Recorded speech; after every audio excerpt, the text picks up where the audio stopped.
Top authors, current articles are on this channel. Ukraine live briefing. Kyiv claims areas liberated in the south. Kremlin deflects blame for pipeline shutdown. Ukrainian officials suggest their long-promised counteroffensive in the south is making progress. The Kremlin has sought to avoid blame for the shutdown of Nord Stream 1, which delivers natural gas to Germany, and claims that the functioning of the pipeline rests on one unit, which needs serious maintenance. Here's the latest on the war and its ripple effects across the globe. Key developments. The Ukrainian counteroffensive is making verifiable progress in the south and the east, according to the Institute for the Study of War, a US-based think tank. ISW analysts said Ukrainian forces are advancing along several axes to the west of the Kherson region and have secured territory in Donetsk, one of two eastern regions that make up the Donbass area. Ukrainian President Volodymyr Zelensky said Sunday after a meeting of Ukraine's defense, military and intelligence chiefs that Ukrainian flags are returning to the places where they should be by right.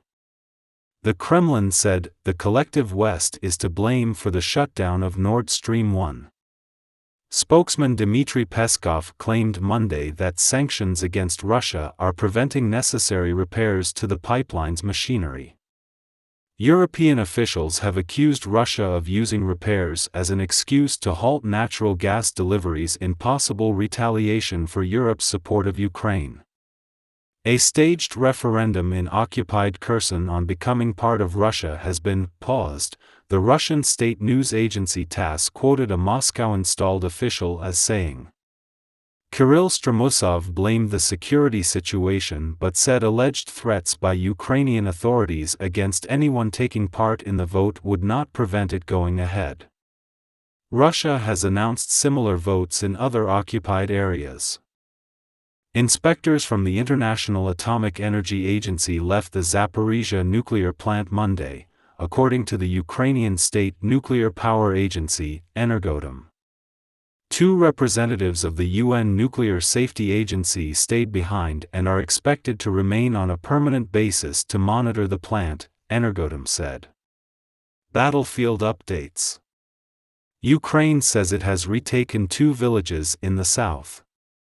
Kyrylo Tymoshenko, deputy head of the president's office, said on social media that a widely shared image of a soldier hoisting the Ukrainian flag atop a building was taken Sunday in the village of Vysokopilya in the Kherson region. Zelensky said late Sunday that two settlements in the south of our country were liberated. The Washington Post could not independently verify the claims. The Zaporizhzhia nuclear power plant lost its last direct connection to Ukraine's energy grid Monday as a result of fire caused by Russian shelling near the plant, Energoatom said. As a result, power unit number 6 was unloaded and disconnected from the network, which currently supplies the ZNPP's own needs, Energoatom said. Russia also accused Ukraine of shelling the area around the plant.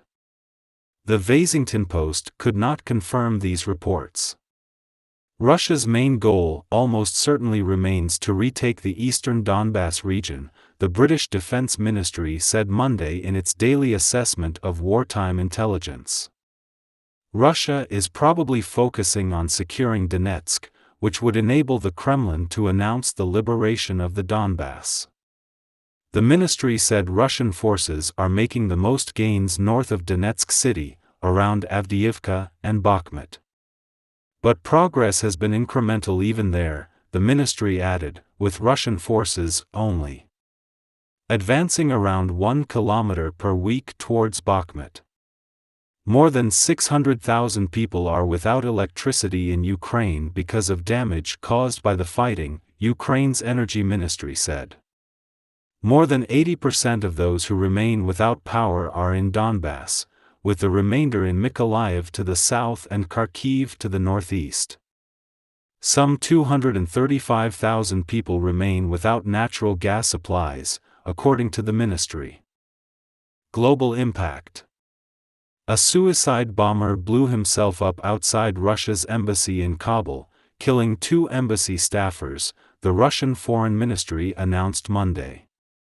Afghan police said Taliban guards at the embassy shot dead the attacker, but his device detonated. The ministry statement said that Afghans were also among the victims. Peskov, the Kremlin spokesman, called it a terrorist attack and said details of the incident were being clarified.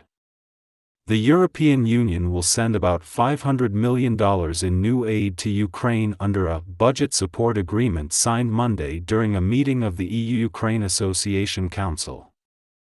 Ukrainian Prime Minister Denis Shmyhal attended the meeting in Brussels and said the agreement, one of 4 signed Monday, will bring Ukraine closer to the European Union and contribute to sustainability.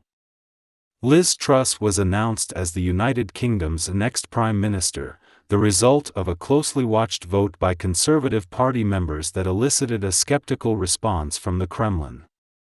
Before the result was announced, Peskov accused Truss and her opponent, Rishi Sunak, of competing in anti-Russian rhetoric. He said it was hard to imagine relations between Russia and the United Kingdom getting worse, but he could not rule this out. The foreign minister of Tajikistan is in Russia on an official visit and met with his counterpart, Sergei Lavrov, Russia's foreign ministry said Monday. The officials are expected to sign a cooperation agreement, and the ministry said, Russian-Tajik cooperation is on the rise, despite the difficult international situation. From our correspondents. John Sullivan departs post as U.S. Ambassador to Russia. Amy B. Wong explains the significance of the departure of Sullivan, the U.S. Ambassador to Russia, who leaves his post at a time of severe tension between Washington and Moscow over the war in Ukraine. Sullivan's exit was abrupt, and there had been no earlier public indication that his retirement was imminent, Wong writes.